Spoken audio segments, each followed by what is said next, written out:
Hi everyone, Laszlo's here, and in this video today I'm going to explain to you the groups and outlines in Excel. In front of us we have an income statement, and you can see on the left of the row headers we have this group. If we click on the button, it will collapse the group and quickly hide the rows which we are not interested in. Clicking it again will expand the group out and the rows will be visible again. To apply this in Excel, first we need to select the rows or columns. First we start with the rows. So select the rows you want to add to the group. Now I have selected all of them I want. Then go to Data tab. On the top ribbon and on the right side in the Outline section we have a Group button. Click on it and that will apply the group on our selection.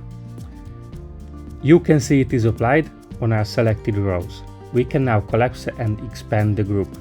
As I mentioned earlier, this also works on columns. So if I want to hide all of these columns selected, I go to the Data tab, Outline selection and Group. As always, there is a shortcut for it too. On Windows it is Shift-Alt-Right, on macOS it's Command-Shift-K. Like that, we only see the data which we are interested in. This is a great advantage because it makes it very easy to hide and unhide rows and columns groupings. You can also notice on the top left corner we have numbers added. These allow us to expand and collapse the groups in our sheet all at one time. If you click the one right here, it's going to collapse all of the groups, and then if we click 2, that will expand the groups. We can have multiple levels of groups as well.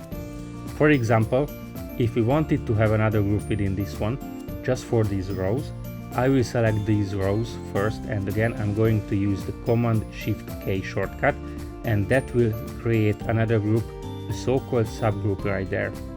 Now you can see we have a 3 up here as well.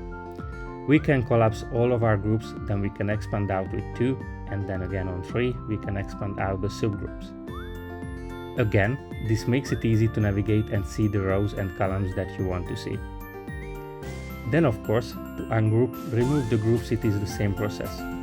Select the rows or columns where groups are applied, then again go to Data tab, Outlines and select Ungroup. The shortcut there is Shift-Alt-Left, so the direction is the opposite of grouping.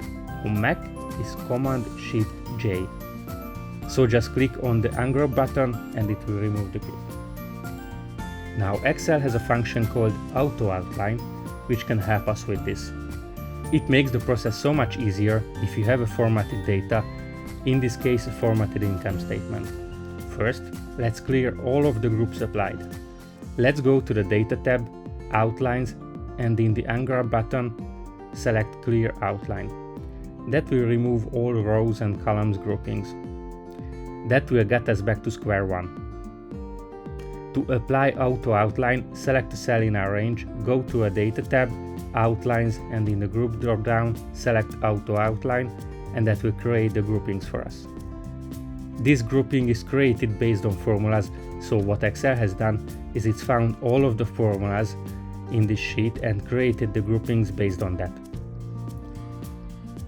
There is a formula in this cell, therefore Excel thinks this should be in a group and all the rows about it should be as well. Now it is created 4 levels in the row outline. Then you will notice for the columns it's created 6 levels. That is because we have the quarter formulas over there, here on the right side. So depending how your report is laid out, this may or may not work for you. For me, I would not want to see all these groupings here, they seem messy. Technically it does make sense, but still not very useful and taking too much space up. What we can do is first undo what we have done. So again, let's clear the outlines here. And if we just want to apply it to rows, we can select all the rows in our report all the way down to the bottom, and with those rows selected, I again go to Outline and onto the drop down of the Group button and select Auto Outline, and it will only apply it to the rows. So it's not going to apply it to the columns. This is better looking in this case, and of course if you don't want to see that much levels of grouping, you can clear the unwanted rows, but this saves time to do all the work manually, and you can quickly navigate through this report to see more of a summary level.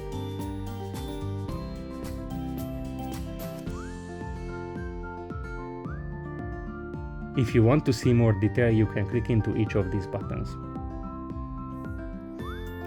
So that was the grouping and outlining in Excel. A great feature to navigate through your reports, especially if you share your files with other users as well. I hope this helped. Of course, if you have any questions, please leave a comment right below this video. Also, if you like the video, share the video and don't forget to hit subscribe.